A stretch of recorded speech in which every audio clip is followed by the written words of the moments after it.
टिळक, तुम्हाला विनम्र श्रद्धांजली. तुमची शेंगांच्या टरफलांची गोष्ट आठवली. सध्या लोक काहीही खातात आणि टरफलं इथे तिथे टाकत नाहीत, तर तीही खाऊन टाकतात. काही खाल्ल्याचा कुठलाच पुरावा ठेवत नाहीत मागे.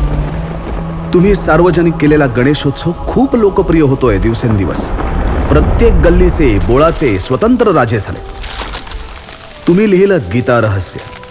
गीतेतली बरीच रहस्य आता नव्यानं उलगडू लागलेत. कौरव पांडवांसारखं उगीच राज्यासाठी लढत बसत नाहीत, तर युती करून सत्ता उपभोगतात.